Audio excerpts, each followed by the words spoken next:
Welcome to Nerdities. Bitches. No topic too absurd, no statement too asinine, no question too interesting. You saw the title, so you know it's another Nerdities interview show. I am Mike. I am Justin. And I'm Joe. And we have a returning guest by the name of... Chris. Chris, creator, writer of C.R.I.T, C.R.I.T, each with a period after it. Chris, please lay out the concept behind C.R.I.T. So, it is a Dungeons and Dragons, like, superhero homebrew turned into a comic book. I was hoping that's what it was. Not to brag, but we've been doing a lot of interviews lately, and some concepts stick. I remember that concept as one that was awesome. I just couldn't quite remember who we talked to about it. And as I was prepping for it, I was like, oh, I hope it's this one. Because that was a badass idea. Well, I'm glad I could deliver. Yeah. You have another Kickstarter coming up, another Kickstarter. Actually, as of this recording, it starts tomorrow, right? Yes. 8 p.m. tomorrow is when I kick it off. All right, for issue 8 of C.R.I.T.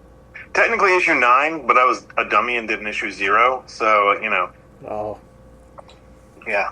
Child of the 90s, everything you have is I mean, I do metal covers, I do foil covers, and I do issue 0s. Yeah. So die cuts. You just... Yep. I bet there's something in you that's pissed off that you can't get a hologram made. Like, that you're not there yet. Because I would be. I am. I'm looking for someone that can do that kind of like old, like the X-Men, the Phalanx, where they had like the hologram card built in. Like, I would love that, but you know, that's a lot of work, and I'm sure that's... I'm sorry, that wasn't the Phalanx Covenant. The Phalanx Covenant had a slightly different cover to it. That was the that was the series where Magneto pulled the adamantium out of Wolverine's okay. All right. Showing my age here. I forgot. I'm sorry. Yeah, I gotta go full nerd on that. Yeah, I'm a 90s kid too. That's all I ever want for our stories, is to be able to slap a hologram or a die cut or something. We could do it. Our printer does them now. Really? Yeah. I miss when you just get a pack of trading cards and be like, oh my god, I got the special hologram card on. Mm-hmm. You're so stoked you put it in your book. You're like... Those fucking X-Men and Marvel cards were incredible. Yep. Oh, yeah. You know the dopamine hit I wish I could have now by opening up one of those? Mm-hmm. I just remember being a little kid walking into the comic book store. It was a collection store, and he had like a glass case on the side with like all the baseball cards and everything, and he had like all this baseball memorabilia. And then on the back wall was just racks of comic books. And then he had the at the very end, it was this short like glass case, and he had all the Marvel cards in it. And me and my friend every week we'd take our allowance down there, we'd ride our bikes, and we'd pick out a few decks of cards, and we'd sit there and trade and figure out who had what. Oh man, I love those days. When I first started collecting, there weren't a lot of comic shops in my area. The only place that sold weekly books was Jiffy Photo and Baseball Card. So you can tell this guy just put the cards and comics in there to supplement his photography business, because it actually brought people in. The look on his face when all of us kids would come in there and just ransack the place, you know he regretted it. In Barnegat, we had Castle Comics and Showstoppers. Castle Comics. Castle Comics. I bought so many comics from Castle Comics. I don't remember the name. I mean, it was like 35 years ago. I can't remember the name of the place. I know there was Mr. D's, baseball and like collector stuff, but there was one before him. I don't remember that one. I have them all seared into my mind. Most of them. I have the good ones seared into my mind. The asshole ones I kind of pushed out. Any shop where you'd go in and be like, hey man, what do you recommend? And the guy just looks down on you and says, like, what are you going to get, Spawn? Yeah, go get some Spawn, kid. I mean, why not? Yeah. This is the 90s. Why wouldn't I be buying Spawn? I just found my Spawn first print. I just looked at it. I was like, is this a first printing? I'm like, oh crap, it is. And it's actually in really good condition. Whoa. That's cool. I mean, there's only like 1.4 million that were made, so it doesn't really matter, but still. It matters to us. Yeah. Yeah, exactly. I was like, I have a first printing. Well, if you're an idiot like me and you put your first printing in like, not even a sleeve, I had a Trapper Keeper with a little thing in there you could slide your issues in. I would bring them with me and read them in class. Beat to piss my first issue of Spawn. I think I bought a backup. I hope I bought a backup. You said it. I got to pull it out. Hold on 1 second. Yeah. Oh, no way. Fuck yeah. Here we go. Same basic. My actual Trapper Keeper Keeper. for Dungeons and Dragons. Yep. Yeah. Oh, that's awesome. I was like, if I'm gonna play Dungeons and Dragons at my age, I want a Trapper Keeper because that's just what I want. So for my birthday last year, I bought a Trapper Keeper. Are you DMing or are you questing? I'm DMing. Okay. I'm the forever DM. Makes sense to have a Trapper Keeper in that instance. You need the fold. Right. Order. And there's nothing more exciting than that noise. Oh, yeah, no, I miss my Trapper Keepers. Kind of want to buy. I want to buy one to put my iPad in just to feel cool. I wish I had a Trapper Keeper for my D&D campaign. So we are doing a homebrew wrestling D&D. Oh, that's cool. Yeah, and we've recorded it. Each show has been recorded. We're releasing it as a series. We've done 10 episodes technically, 5 and 5 in each sitting. Yeah, 15. No, 10. 10 is it 10? Yeah, we only sat down twice. Yeah. Yeah. Yeah. Because three No. times. 3 times. Maybe. 3 times. Don't ask me. I don't know what I'm talking about. We've done 3 times. Okay. 5 shows per sitting. Yeah, so we're getting there. Yeah. We have 3 sessions left. And I'm like 42 different NPCs. I know that.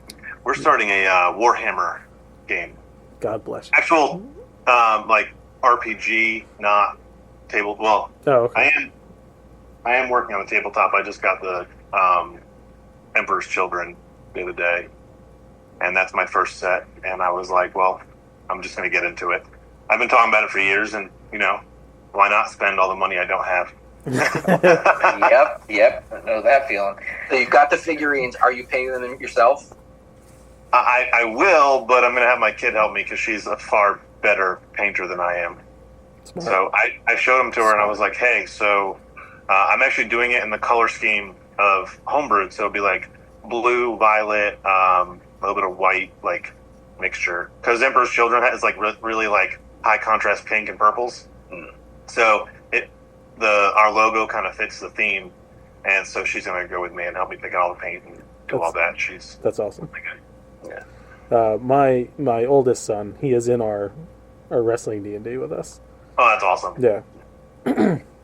Hey, he's 15 years old, and just to make sure we kept it family friendly for him, I created my tag team to be a Dom and his Gimp. Yeah. So we're gonna scar every last piece of this kid's brain by the time he's old enough to vote. He needs to be ready for the real world, Yeah, I mean, you got to start them off right. wrong. So we're kind of burying the lead. We're here to talk about Crit a bit. So where are we at with issue 9? So with this one, it's titled "He Who Would Be King," and if that doesn't give it away, it brings in the lore of King Arthur into the series because King Arthur does exist. I've been waiting for this one because I said when I first started this to some people, I'm like, it's really it's an Arthurian tale with superheroes, and no one believed me because there's no King Arthur, there's nothing there. But we had to get through to the point where they start learning about some of the history of the abilities they have, and the lore that they're told is King Arthur was one of the first superheroes, kind of thing, because he fights big giant monsters and stuff, and so it brings in a lot of just ancient like groups, and I don't want to give away too much because you'll read the book to find out. But yeah, it finally brings in King Arthur, and so if you look at his suit, it is more sci-fi. My King Arthur is very highly inspired by Knights of Justice, the cartoon from when I was a kid. I don't know if you remember that one. The football players that get transported back in time. Yeah. Okay. Yeah. I love that cartoon, and so when That shit's on I was Tubi. thinking about what's that? It's on Tubi.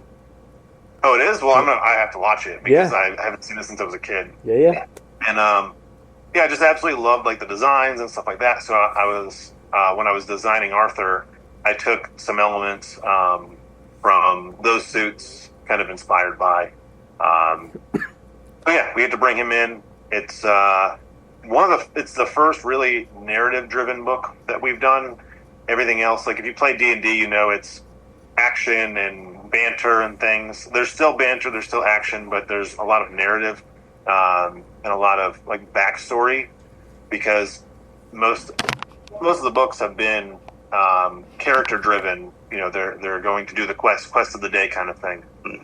And this session was like a role play session, because we had done all these, you know, fighting sessions and things like that, and everyone was kind of working on they had leveled up, so they were working on some character sheets, and while they were, you know, homebrewing their new levels, we went into some cool narrative, and I remember playing the game with them and like listening to the recording, and there's a lot of really good dialogue between the characters, and some of the backstories of the characters that nobody else knew going into the game. I had a couple players that I was like, hey, from the very beginning, I'm like, this backstory that you have, we're going to modify it later on, and this is your true backstory, but you're kind of like hiding some things.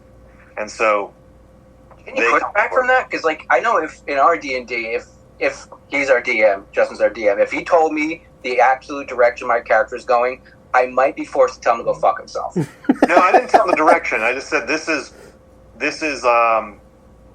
some of you. How do I put it? Like he's a deceptive character. Okay. And some of the stuff he did, I said, hey, like this story I have for your character fits. What do you think? And he was like, oh, I really like that, and he ran with it. If he didn't like it, we wouldn't have done it. But I said, I think this would be really cool for your character, because he plays kind of like deceptive anyway. Okay. And he always had something going on, and we didn't know what it was. So I sat down with him and I said, hey, I'd like to do this. And he was like, I like that idea. Yeah. So, you know, some of the questions that we've been building up for that character throughout the issues do get answered.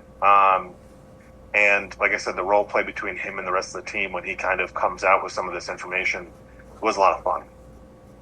Great to keep it collaborative. We try to keep it collaborative, Justin and I. Between the arguments, we get a lot of collaboration done. The Kickstarter shows that issues 1 and 5 have been remastered. It says Yes. coloring work. Is that a complete top-to-bottom recolor or a touch-up? Issue 1 is a complete top-to-bottom recolor. Issue 5 is just the very ending. So issue 5, the last, I want to say 12 pages, are a different artist. I had a friend of mine that came in, and I wanted this one portion of the book to flip the art style, because we were going to, you know, narrate the end. There was a lot of dialogue in the end. There was a lot of character movement per se. Like they wanted to change some of the stuff when we were playing, and so we had a lot of dialogue between characters. And I said, hey, you know, you did issue 0. Can you come in and end this chapter with, you know, your art style? Because then it would kind of like close out the book. Good book ending. Okay. And he had a lot of stuff going on at the time, and he even told me the art was rushed. Like you know, we were late getting some of the pages. I almost drew it myself because we were so far behind. And looking back at it, I know it's not his best work. He knew it wasn't his best work. And I said, you know, this year we relaunched Homebrewed Heroes into Homebrewed Comics. I've rebranded. You know, I've got a few new members of the team. And I said, if I'm going to relaunch, and it is our 5-year anniversary, so I want to fix the things that I was always like not really happy with. In issue 1, you know, I didn't even know how to make comic books. I didn't even know how to draw when I first started doing this. So issue 1, I think I had 3 different people help me color that. And coloring was part of, like, probably the weakest part of the book. Most of the feedback I got was like, hey, if you had one solid colorist on the entire book, it'd probably look better. And so I went in and I did the flats, and I had a friend of mine, Nestor Radula, who does a lot of my coloring on my covers. I said, hey, you're really good with like effects and shading and all that. Like, you can really make colors pop. I said, can you come in over top of me and do your thing? So we kind of split responsibilities there, because I didn't also have enough time to recolor the book by myself. So I flatted it, sent it off to him. He did his work on it, and now it's completely recolored. and it doesn't even look like the same book. Really, really proud of it. I can completely understand that. I've penciled, inked, and colored the book that we've done together, and I'm not ashamed of my colors, but I know it's the weakest point. So I understand that this could get next level if someone who knew what they were doing got their hands on it. Right, and colors can really save. And I don't, I would have redrawn the book now because I've been drawing for 5 years, and an average book takes me anywhere from 2,000 to 3,000 hours to complete from start to finish with everything we do. So if you think I've drawn 8 books, 8 times 3, what's that? What? I can't do math. 24. That's what 2,400 hours that I've put into drawing at this point, and my art style now is a lot better than issue 1, but everyone I spoke to said don't redraw it because the progression from book to book is part of the fun of reading the book. Yeah. So I didn't want to redraw it, but I thought, hey, like recoloring it will make it pop and it'll fit with the rest of the series because I had professional colorists doing the other books. Issue 6 I did color, and I actually am very proud of how that book came out, but I took a lot of time on it. Issue 7 and now issue 8 are being done by Louise Thomas, who does a lot of my covers as well. But the ending of issue 5 is being drawn by Robert Nix, who does a lot of my my really funny covers, like Samedi drinking rum and smoking cigars. He's got a very stylized art style, and I just love how C.R.I.T looks when he draws them. So I said, hey, since I want a different art style for this anyway, can you do these pages? And he's almost done with them now, so they'll be ready. They should be ready this week, so we'll be done with issue 1, issue 5, and the whole Kickstarter will be done, and ready to ship by October. I see he did one of the covers, the limo cover that looks pretty tight with the coloring too. Justin, you had one? Yeah, I did. Not so much what you guys are talking about now. I wanted to jump back to the King Arthur of it all. How do you feel handling a character that's been around forever? My King Arthur is nothing like anybody else's. Oh yeah, I'm sure, but because when we get to play with existing characters from other media and stuff, and the things we've done, I love being able to turn everything on its head. I love King Arthur to begin with. I've always loved that those stories and the lore and everything that goes into it. When this whole thing first started, one of the very first ideas I had was an alternate history of King Arthur and his knights and everything, and them causing a lot of these things to happen in the world. And of course, hundreds of years later, why is it not here anymore? Because it takes place modern times. So why did we not experience these things again? Why does Medusa not exist? And I kind of go into some of that, and being able to take a character who, as a kid, any King Arthur story that came my way, I was reading, and like you said, flip it on its head and do a lot of fun, cool things with it, and make it my own. I've really enjoyed it, and we're touching base on him now, but you still won't know his whole story until we get through, because I don't like just dropping everything at once. Yeah. I don't want to overwhelm the reader, and I want to give the characters time to breathe. And I think putting King Arthur in there is a big move, and giving too much at once kind of dilutes the whole thing. So we're going to give a lot of his perceived backstory.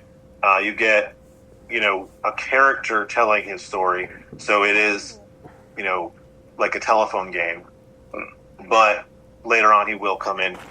He will come into the story full force. So the information you get from the narrator may not be 100% accurate when Arthur shows up? Yes. There's a lot.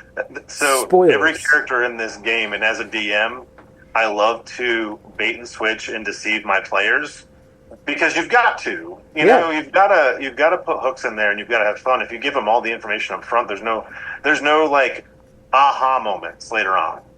Yeah. And so there now, what's fun is intentionally there are characters that have not interacted at all in the story, and you will find out throughout this the next few issues when the Arthur thing really starts to take place why these two characters don't even shake hands ever. They could be in the same room, but they've never come into like physical contact whatsoever. And that's gonna be really fun when that drops. So we get to drop some things. We get to answer some questions that have been kind of like going on since issue 3, and really bring in some fun elements of the story that just can't happen without these different perspectives going back and forth. I see we have 4 different potential covers. There's actually a 5th. I am Really? about to drop the 5th one probably on launch. Louise is doing his King Arthur cover, and that will be the metal cover, so it'll be printed on aluminum. Oh yeah. Nice. Yep. Joe, you have one? I was going to say your wraparound cover. It looks absolutely sick. Yeah, that was the one I was going to highlight by a fellow named Thiago. Yep. Thiago. I'm seeing a bit of Joe Madureira influence. Oh yeah. So he was posting on Instagram years ago, and he's done I think 4 or 5 pieces for me by now. And I saw his work, and I was like, dude, that's like so Joe Mad. He's like, yeah, of course, like that's my inspiration. Yeah. And so he shot me a message a few months ago and said, hey, I've got, my schedule's clearing up if you need anything. And I'm like, well, I have this idea. Let me toy with some stuff.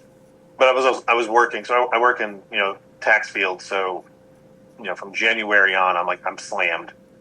So I finally got to sit down at the desk, and I came up with the idea that I wanted, because I wanted the art to be a landscape, so I could use it for the Kickstarter cover. I knew his work would be like, I want something eye-catching up there. I want when people are scrolling through Kickstarter to go, oh, and click on it. And his artwork kind of has that pop. And as he's drawing it, I'm like, well, I'm going to use it for 2 reasons. I'm going to use it on that cover, and then I'm going to flip it. So on the Kickstarter, you see it one way, and then on the cover, it's flipped another way. And I was like, I just can't not print this as a front and back cover so you can get the whole thing. It's just beautiful. The only thing better than a wraparound cover is a gatefold cover. Yeah, but I can't find anybody that does gatefold anymore. Yeah. Doing a triptych is tricky. I've only started 1 triptych in my life, and I never got around to completely finishing it. I did the pencils and the inks, but the colorings, I have it on my iPad. I have it in Procreate. Every once in a while I'll dick around with it, but they're so tricky. I have one 4-panel cover, and I could not find a printer, so I had to print 2 versions of it. So I had to print one side and the other side. That's frustrating. Yeah. Okay, so by the time everyone listens to this, it'll be up and available. We should be searching. We have people search for Crit or for Homebrew on Kickstarter.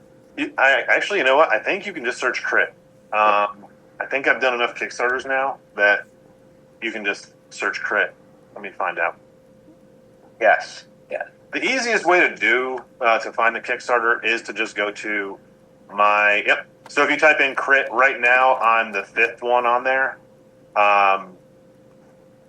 But in the event that you just want to save time, you can just go to homebrewedcomics.com. Landing page will have this Kickstarter. It'll also have Bigfoot Knows Karate, which drops 2 weeks after this. Great title. Yeah. Yeah. I love Bigfoot Knows Karate. And then we're dropping Celestial Knight versus Caspian Porter. We're doing that one about 2.5 weeks after Bigfoot. So we have 3 consecutive Kickstarters. And I've got to say this because if not, Dan, who does Bigfoot Knows Karate, will be very upset with me. We talked about our love for the 90s. And so for these 3 Kickstarters, we have a Homebrewed 0 coming out at the end of the year for anyone that goes in. Image 0 here. Oh, yes. It is completely inspired by Image 0. That's fucking great. But they're all original stories. It has to be. It's like Image Zero. It's got to be fresh material. Except they just put cover art in some of the place of where, I have an Image Zero, but It's just so my story is we have, in Crit there are 3 talking animals, a chameleon, an owl, and a cat, and they are running the coffee shop with their new friend, Dr. Roombato, which is a Roomba with a robot body. And you can just imagine a cat around a vacuum, how that's going to go. And it's 6 pages of a day. It's called Caffeinated Critters. And that will be my 6 pages. And I'm drawing it. My daughter's coloring it. And then Dan awesome. has some side characters that he's going to do a 6-pager with. Caspian, again, we're just doing like side stories within our universes. And we have a 5th creator who is coming in, Mo Lubison, who does a lot of covers for us. He's doing cover B for me. He has a fantasy drama 6-pager that he's doing that he's reviving from about 20 years ago. He had the line work done. He never did anything with it. Wow. And he asked me, he's like, hey, I see you're doing this issue 0. Can I put this in there? It's never been published. I've never done anything with the art. And it's already done. And I said, of course, like the art is beautiful. And it is a fantasy drama story within 6 pages. So, That's great. That's something to check out. Right. It's 5 new stories, not going to be printed anywhere else. And so when you back Crit, you're going to get in your rewards, you'll get a 3-digit coupon. When you back Bigfoot, you'll get a 3-digit. And then when you back Caspian and Celestial Knight, you'll get a 3-digit. You put those 3 together, and you go to the website, and you can fill out the form, and you'll get the That's issue. pretty awesome. But you have to back all 3. Now, we understand that some people might come in on Bigfoot, and some people might come in on Caspian. So Bigfoot will have my Crit 8 available as an add-on. If you add it on there, you'll get your coupon. Same with Caspian, it'll have Bigfoot and Crit. So that way, anyone that comes in at any point in time on our Kickstarters can take advantage of that and get in on Homebrew 0. And we're doing a foil cover because it's a 90s thing, and you can't have a 90s inspired thing without doing foil. Yeah. Absolutely. Respect your vertical integration. Respect your synergy. We're coming up against the wall, though, so we just want to let everyone know. Crit, go to Kickstarter, check out Crit.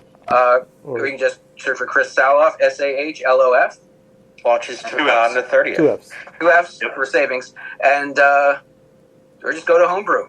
Homebrewedcomics.com. Homebrewcomics.com. Thank you for your time. We'll definitely check it out. I haven't started any kicks in a while, but because you're going so 90s, I think I might have to. Yeah, I might have Awesome. I might have to get in on this because of the issue 0.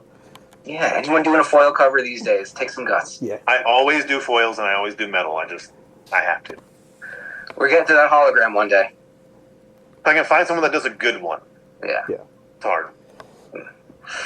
Well, it's not a standard episode, so we don't give the good old nerdy spiel, but we do end with the classic, fuck bye. Fuck bye. Recording stopped. Because of the end of civilization, the Clamp Cable Network now leaves the air. We hope you have enjoyed our programming, but more importantly, we hope you have enjoyed life.